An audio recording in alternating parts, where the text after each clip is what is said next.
When there's something strange in the old rickety house, this is Ghostbusters Afterlife.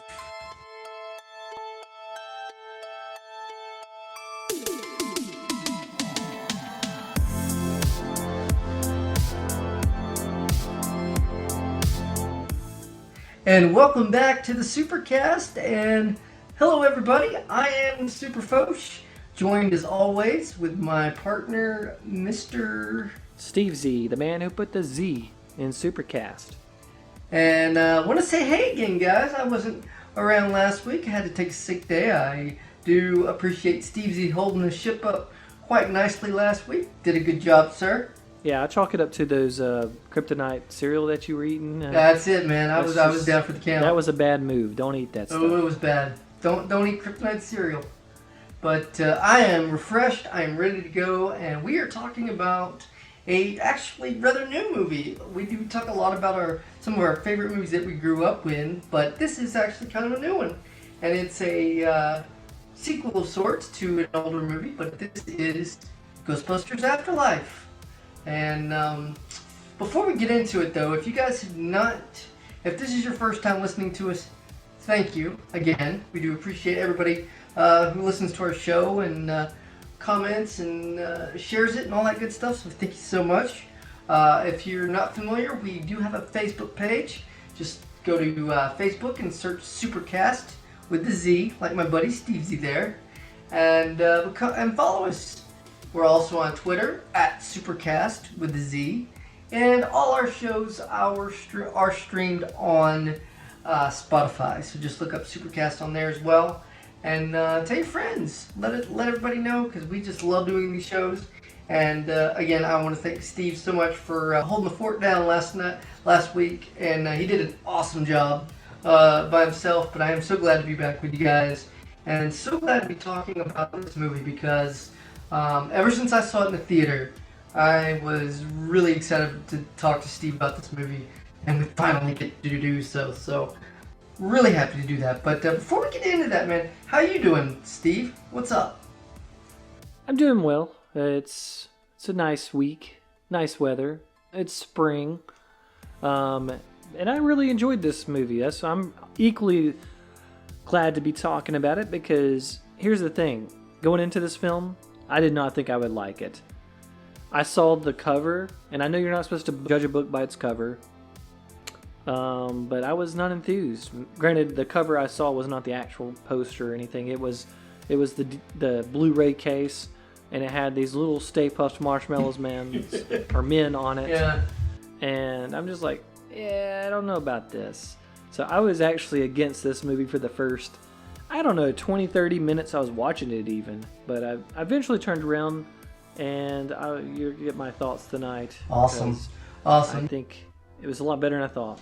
Same here, man. I mean, I had a little bit of...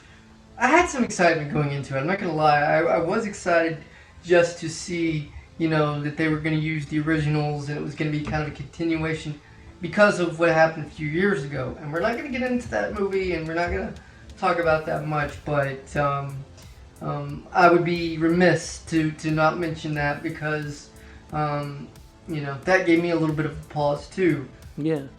And I guess there's a story behind the whole thing, like leading up to this film.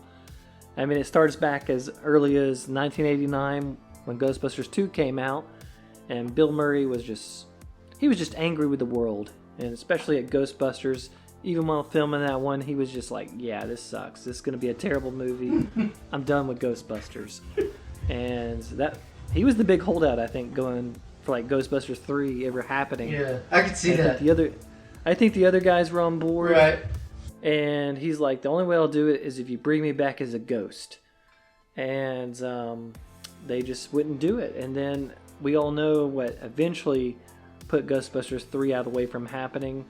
And that's the passing of Harold Ramis. And so it looked like this sequel was doomed. I know at one point the closest it got was, I want to say it was like the writers from The Office or somebody like that had gotten together with Dan Aykroyd and Harold Ramis and got a script together, and I think Ben Stiller was involved, or maybe Jack Black. Something like that, yeah. Yeah, and I think the new Ghostbusters or the old Ghostbusters are going to pass it down to the new Ghostbusters, and Ben Stiller, and Jack Black would possibly be the new Ghostbusters, but that movie never got made. And then again, the one that came out a few years ago, that was all female cast, was promoted to be connected to the others, but it wasn't. Like the originals were in there, but they weren't playing the characters, and it was just a big mess. But we're gonna keep things positive. So this movie came out in November of 2021, and I did go see it in the theater. I had my Ghostbusters shirt on. I was excited. I have to admit it, but like you, I had a little bit of reservation as far as would it hold up with the originals? Would it, honor the originals? First of all, we're not going to go scene by scene for this movie. This is not going to be scene by scene critique. But we will talk about the ending, so consider this your spoiler warning. We've both seen it, and it's out now on DVD, so, we feel free to talk about it, and it's all the spoilers, so we will get into that, but we're not going to go scene by scene. But yeah, this movie was, of course, directed by Jason Reitman, who is the son of Ivan, who directed the original Ghostbuster movie, as well as Ghostbusters 2. And so I thought, with that going for it, it's going to be pretty good, right? And let's just get into first initial thoughts. I thought this movie was really entertaining. I thought the kids in this movie were really good.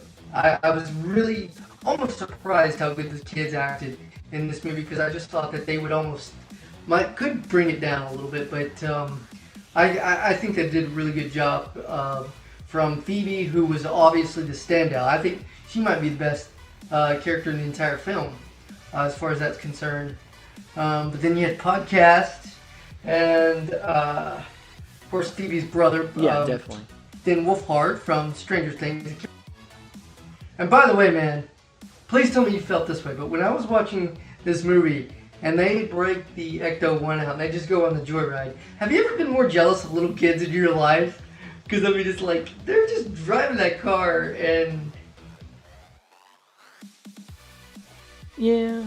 I mean, maybe since it's a little beat up, I didn't get that. I wouldn't care. I'd still drive it, man. I admit I didn't really watch the trailers too much or anything, but I do remember seeing that shot, and I'm like, oh, so I guess the car is going to be in it? Yeah. So, I don't know. That was, and I guess because in the narrative, whenever they actually use it for real, it kind of makes sense. And so, like, I love the gunner seat. I love that. That was kind of cool. That's cool, because I remember, I want to say, like, one of the toys had that. Because I think... It did. And I think they used it in the cartoon, but they never used it in the... movies, I don't think. Movies weren't known for their action sequences. No, they were not. Yeah, I guess my initial thoughts is, like I said earlier, it surprised me. I didn't expect to be this good. And there are definitely elements in it that did kind of irk me, and I'll get into those a little bit more later. But generally, I think the movie can stand on its own. It doesn't need to rely on too many callbacks or anything. I think...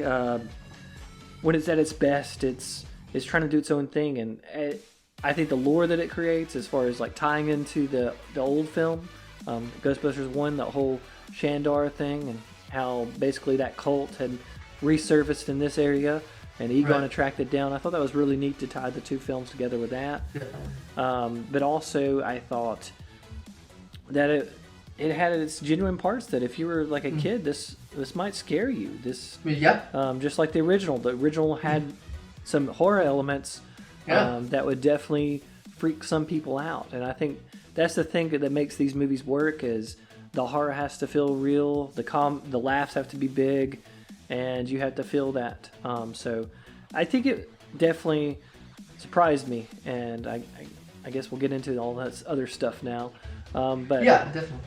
One thing I found that was interesting reading about this film was, like, somebody actually suggested for Jason Reitman to direct this film way, way back. And he says, I could never do a Ghostbusters film. It would be the most boring Ghostbusters film ever. So I think that's kind of funny that he didn't think he could do it. And I also think it's pretty cool that Ivan was actually there on set and Yeah. walking him through some of these scenes. So I think Yeah. that definitely plays into the fact why, let's say, certain shots are reminiscent Yeah. of the first film. Like I don't Right. know if you caught in the background the symmetrical book stacking that they had Yep. going on.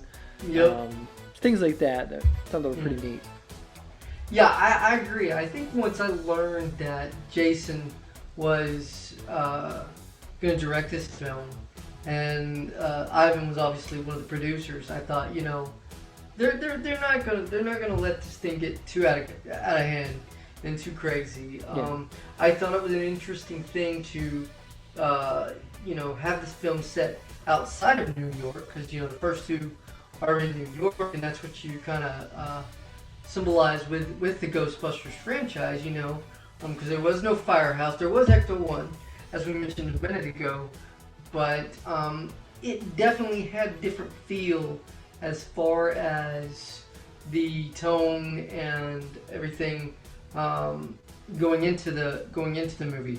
But I don't think that was a negative. I really honestly don't think that was a negative, just because, as you said, it tried to be its own thing while still honoring the other movies. And I think it did that in spades, really. I think it did really good.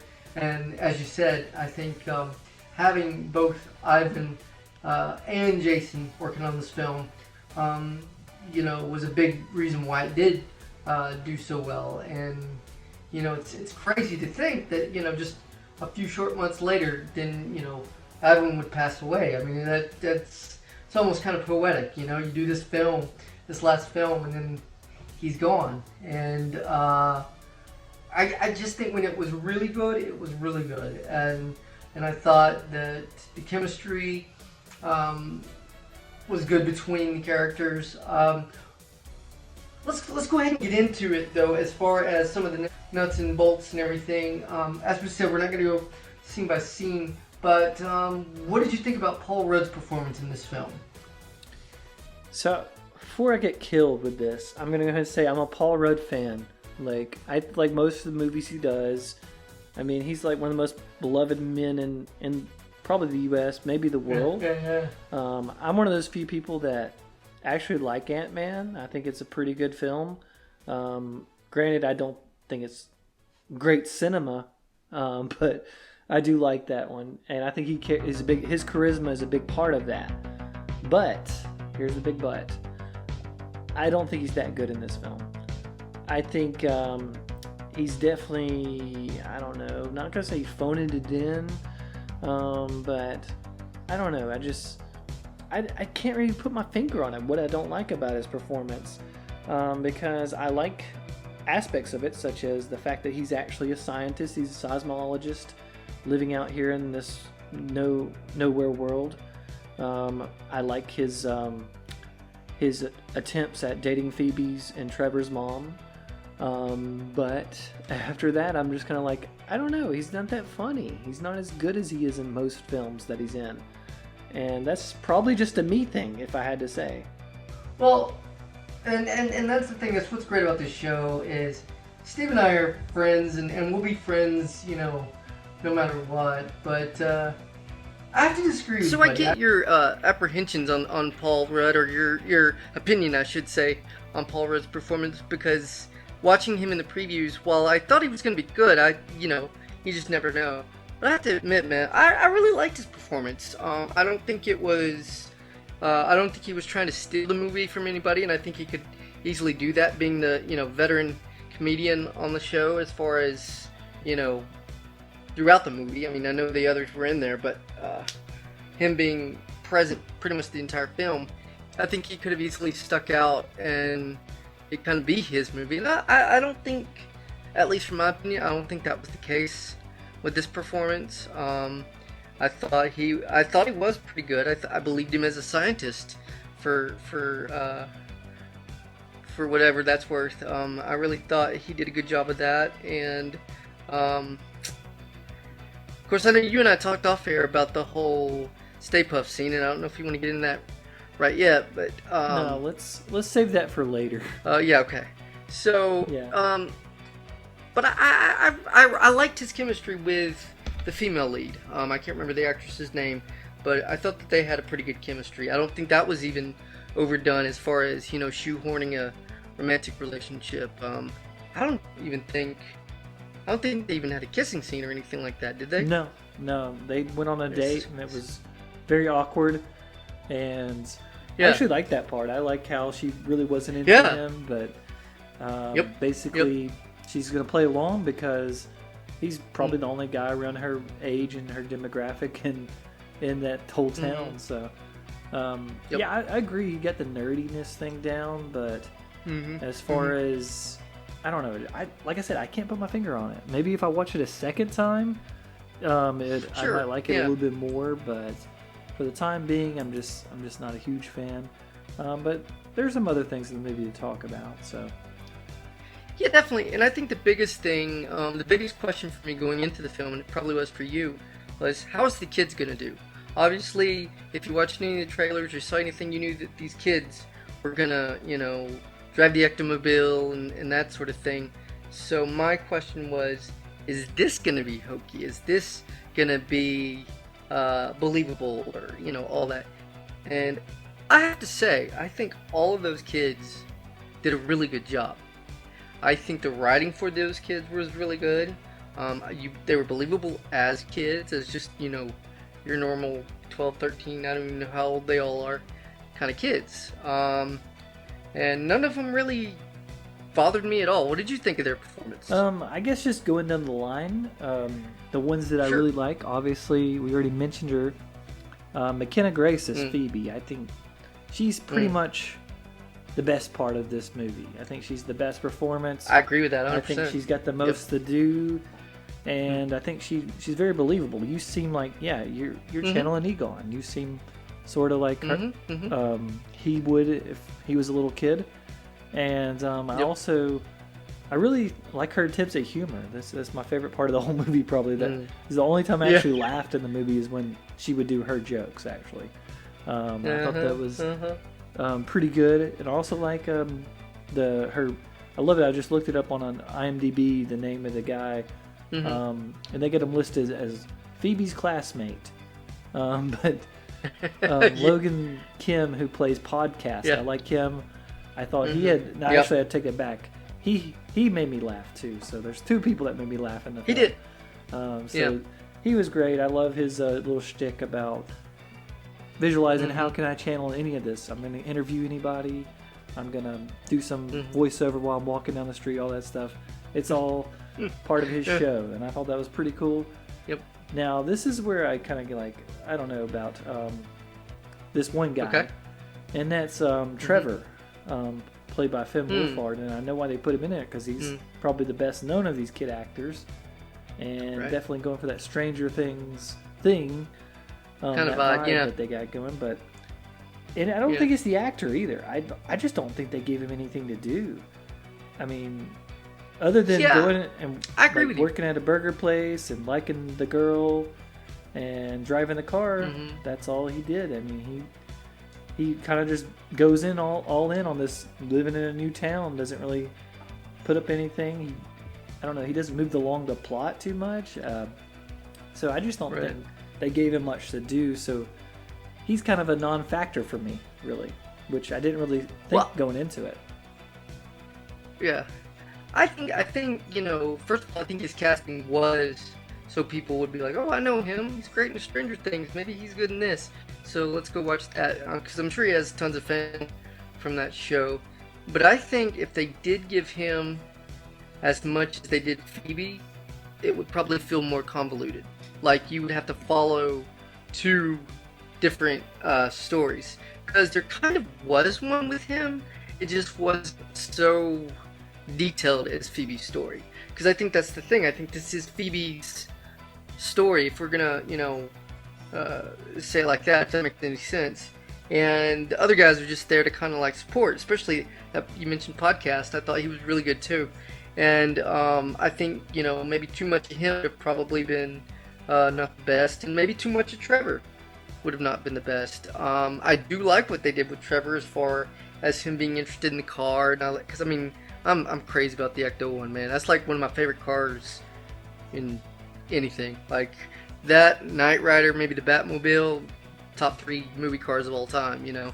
So I have to admit, I was a little bit jealous of that scene where he's driving the car, and I don't know if he drove it for real or if that was a stunt person in the actual car, but I was still like, man, kids like. It's the beat up version of the car. Still, it's the Ectomobile. I would have driven. Crime.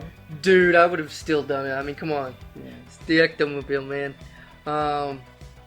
But yeah, I thought the kids as a whole did really well. I thought that, as you said, Phoebe was just that girl's got a career ahead of her. I mean, if she sticks with acting, I think just like Finn, I think she's got a future. I don't know if she's done much before this, but I think this will be the role that I think will get her noticed, and I think she's got a future. Yeah, I think she's great, and as far as the other girl, the girl that plays Lucky, I thought, yeah, she does what she does. No.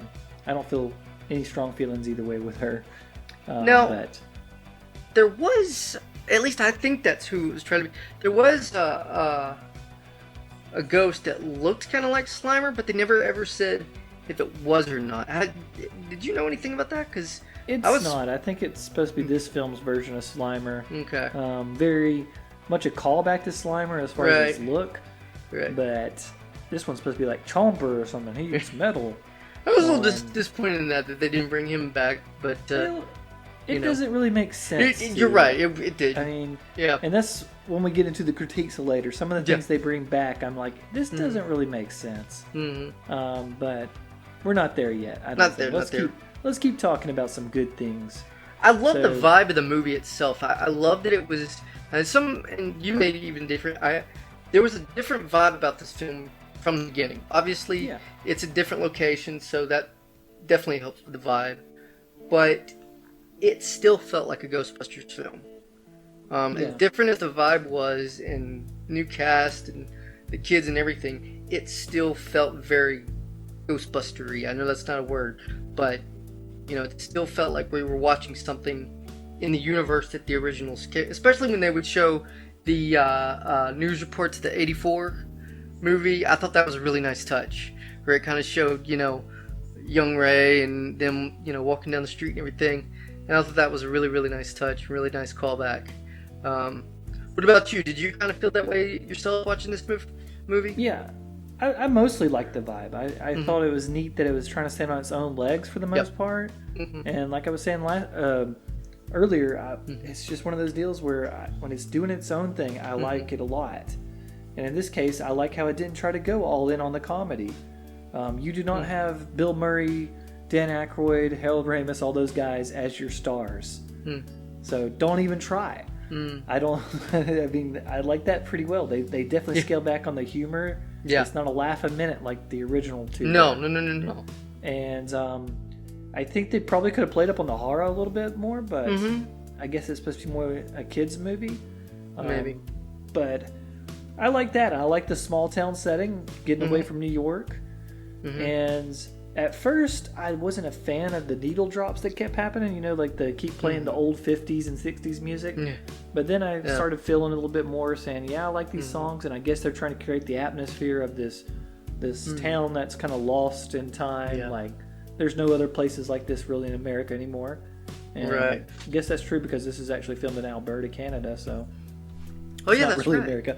But I like that a little bit. One thing I did not like about the vibe too much for some reason is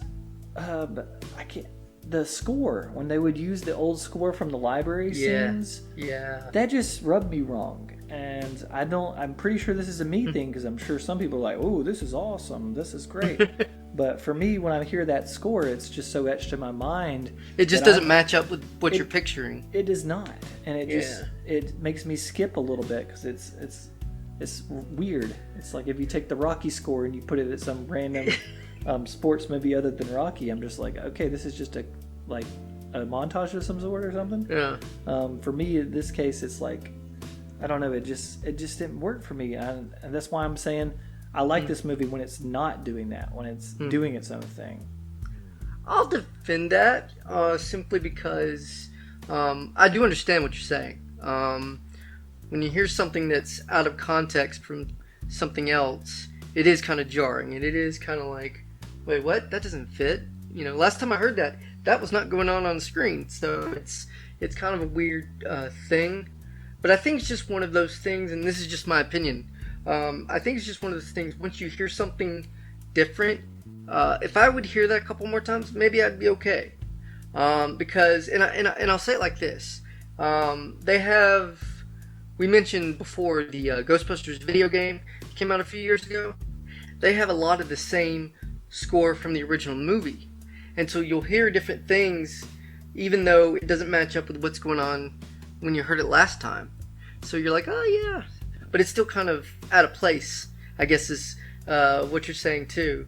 But I think this film had a lot of pressure going into it, because I think the film we will not discuss went so far away from Ghostbusters that these guys wanted to make sure to remind you, no, this is Ghostbusters. We got the same music, you got the car, the exact same.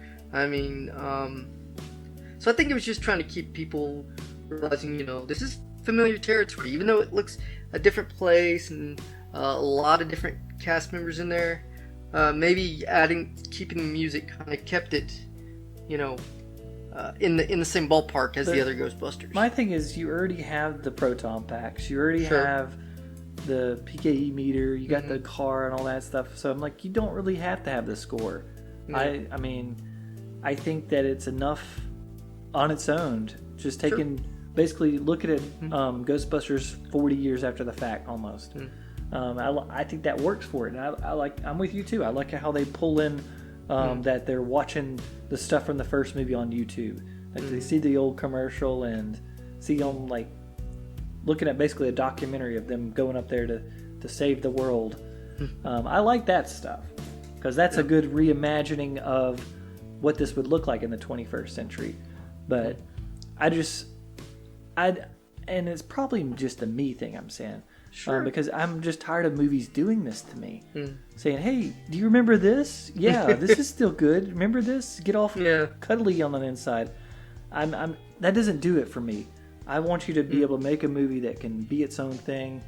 And if I want to watch Ghostbusters, I'm going to watch Ghostbusters. If I want to see a Stay Puft, I will go watch the giant one. I don't know. That's just me. I don't have to have nostalgia in a movie that's already nostalgic as it is. And that's an interesting point, because when you go back to 2013, when Man of Steel came out, and there was a lot of people saying, well, that's not Superman because he doesn't have the John Williams score. They said he could only be Superman if the John Williams score is in the film, and nowhere in that film does that show up. And for me, and you know me well, I love the John Williams score of Superman. I love it. It's been a ringtone. It's iconic. It's an iconic score. But I kind of appreciated that Hans Zimmer did the music, and it sounded nothing like, what John Williams did 30 years ago or whatever. So it didn't bother me at all. I think it probably would have bothered me had the whole film had been completely different, except the song was still there. And then you're like, that doesn't fit. It kind of be... Yeah. I guess what you're saying is, it's like, yeah, I know it's a Superman film because I hear the song, but it just doesn't fit because it's a different Superman and different world completely. So, I see exactly what you're saying. So, awesome. Yeah, and I'm not crapping on the movie. I think it's good. No. I think there's a lot of scenes that work. I think, let's say the car chase scene, where they're chasing after the first ghost, the Chomp or whatever. Right. I think that works. I think you definitely feel on the edge of your seat. I think it's cool seeing them trying to figure out how to work these Ghostbuster mechanisms for the first time and using a trap, all that stuff. I like the discovery aspect of this film, how they're trying to figure out what Egon did. Why was he in this place? I really enjoy that mystery. Yeah. And I even don't mind one callback, and that's bringing the whole Shandor cult to this little small town, because that works. That makes sense. So there's definitely things I like about this movie, and that's where we started off with this. I just had to deviate into those few things that I don't know. Right. They might be better the second time I watch them because I'll expect that. I'll know it's part of the film. But this time watching it, it just kind of like took me out of the movie briefly. Caught you off guard, I guess. Yeah. And that's completely understandable. I think, again, when you're used to something and you're wanting to see different, and it just, it can be a little jarring. So it's understandable. One of the, we talked about the kids a minute ago. One of my favorite scenes in the entire film, and I actually just pulled up the scene the other day on YouTube just to watch it, is when Phoebe calls Ray to talk about Egon. Now, dude, did that get you a little emotional, that whole scene? Because it did me. And I was not prepared for that. Like, him talking about Egon, and then now we knowing that, Harold had passed away a few years ago. I was not expecting that scene with Ray. It was a different side of Ray, too. Like, he was almost mad at Egon there at the beginning of the conversation. And then, of course, Phoebe says, well, he's dead now. And I'm her granddaughter, and he's just like, oh, I'm sorry. What'd you think of that scene? Because I really love that scene. I thought it was handled very, very well. It's interesting, and it makes sense narratively that if this is what happened, if Egon did go out there and do this thing, I mean, because you think that these two guys, they were basically the partners. If anybody in the Ghostbusters was like buddy-buddy, it's those two. Yeah. And I know Ray had his scenes with Winston a lot, but the Egon and Ray, they were just like, they complete each other's sentences. Yeah, they're totally in that ghost studying business. They're the legit scientists in the group. Not to take anything away from Bakeman, but you know what I'm talking about. Yes, sir. So I thought that would be work, that he would be angry at him and that he would go off and do this. And I like that aspect of it. It's what comes after that is what I don't like so much. And that's how basically we have that one scene with Ray and we don't see him again for the rest of the movie pretty much until the end of the movie. Yeah. And I think we probably could have used some more scenes where he's calling up the old guys and saying, I think there's something up here at Egon's little farmhouse. Something that kind of tipped him off, that said, this is why we're going to show up at the end and just be the saviors. Because I don't know, like, if you're not expecting that, it just kind of comes out of nowhere and you're just like, what? Why are they here? Yeah, that was something that I in the moment of the movie, I didn't question, just because I was so caught up in it. And it was just cool seeing guys, in the suits. And again, even though they're old and even though, they probably had no business with any proton packs at that point, just to see that visual was pretty cool. But I got to thinking about it later on, and I think I even asked my wife about it later. I said, they just showed up after one phone call that wasn't even completed. I mean, did they even know where this thing was? I mean, how did they know where the house was? How did they know, and I mean, yeah, you take it all for granted if you like what's going on, but then when you think about it, you're like, yeah, I could have, like you said a minute ago, I could have used a scene with a little bit more exposition or whatever you call it, to where Ray's like, hey Pete, hey Winston, I get this weird phone call from Egon's granddaughter, and maybe there are some scenes, maybe it's a deleted scene somewhere that they didn't put in. I don't know. I didn't see any on the DVD, but I agree with you there. I think that's one thing narratively that I would, and I know I'm being a little bit picky for that, but definitely agree with you that if they just had maybe one scene, just a scene of, hey, this is going down here, I mean, I don't have to see Peter teaching at college or anything like that. I don't have to go that far. Just something in there and it would just enhance the movie a lot, I think. Yep, I agree with you. But I think I'm done with my little critiques, other than the random Stay Puft little juniors. I just really don't think that had much of a purpose, other than I guess it was something they wanted at the end. They like threw it in there, like, yeah, we got some budget left over. Let's have this silly little scene in here. And I'm sure that people that didn't grow up on Ghostbusters like us, they probably love that scene. Yeah, I mean, it didn't make sense for them to appear because, um, you know, Stay Puft's supposed to be there's the just no destroyer. reason. Because nobody was thinking about Stay Puffs at the time or Yeah. anything like that. So for those to happen, but I mean, it's there are worse things that have happened in movies. So I don't think it ruins the movie by any stretch of the imagination. I don't think it hampers anything, and I don't know. I really like Paul Rudd in that because you got to think if you're standing in a Walmart and something like that actually happens, you're gonna kind of freak out. You're gonna be like, "Oh, what the heck's going on here?" So, I thought it was a pretty interesting scene myself. Yeah. Maybe if, I don't know, once again, I'm getting too much in the script, and I should be doing that. I should just enjoy the ride. And Yeah. normally I'm that person that says, yeah, just enjoy the ride, that's what it's just all go with about. it, yeah. But for some reason, Right. when it's this film, I'm guessing Ah. I'm just expecting it to work too well. Especially when so much elements of this film does work. That's why when there's those few things that don't, it's very glaring. Well, you got to think about it. Me and you, we grew up on Ghostbusters. We've been liking Ghostbusters for over literally 30 years. We know Ghostbusters. So, I think that's why the movie a few years ago affected me so badly.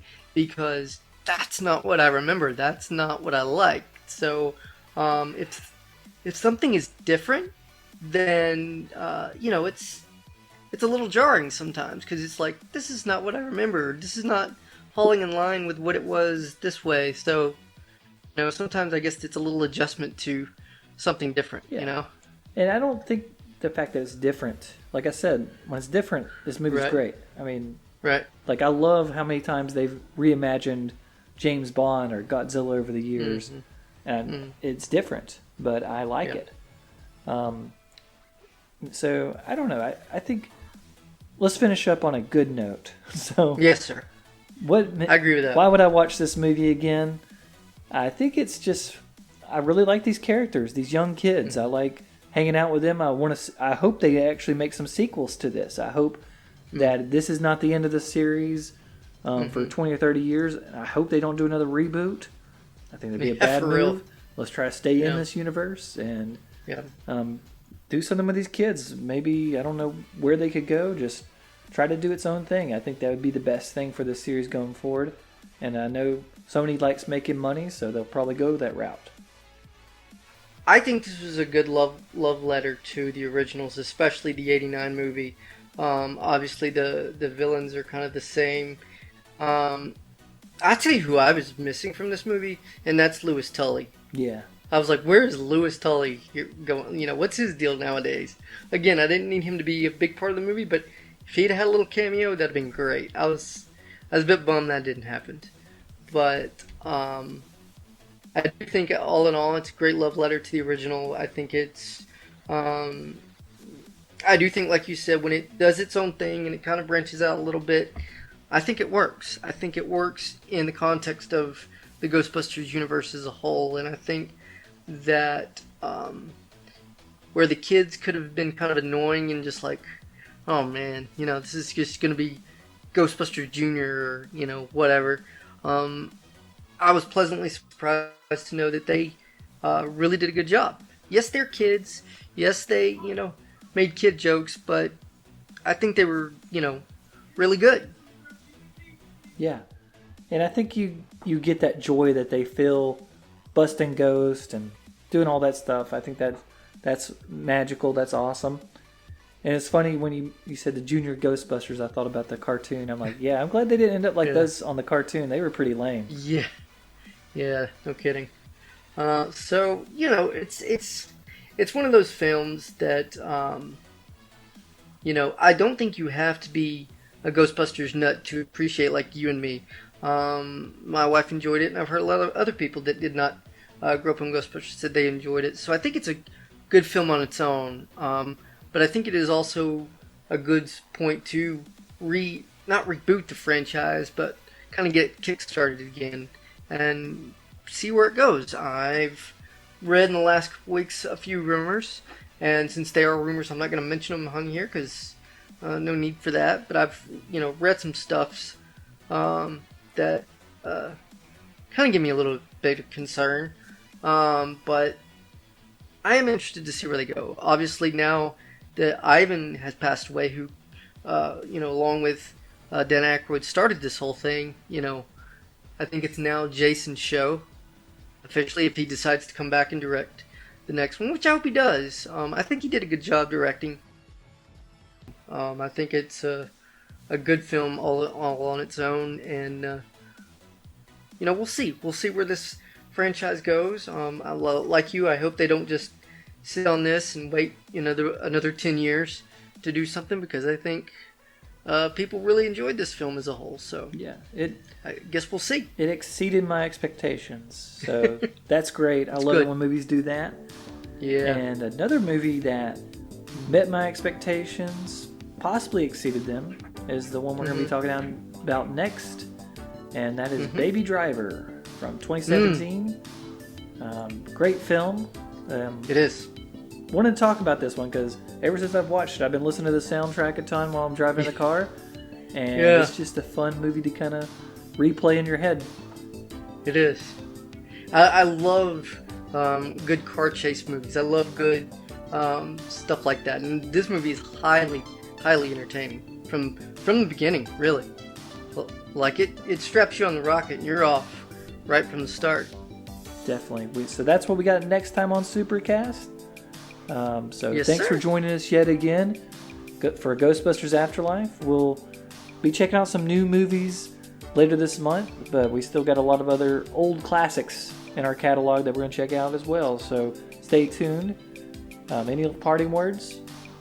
Well, just want to remind guys, if you didn't hear at the beginning of our show, we are on Facebook. Just go to facebook.com, search SuperCaZt with the Z, like Steve Z.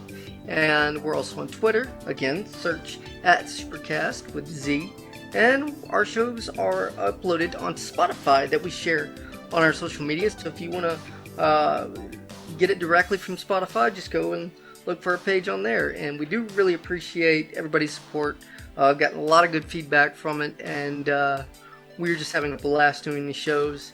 And looking forward to next episode, for sure. So it's been a pleasure for this one, man. It's been a pleasure. So tune in next time on SuperCaZt. Have a great week.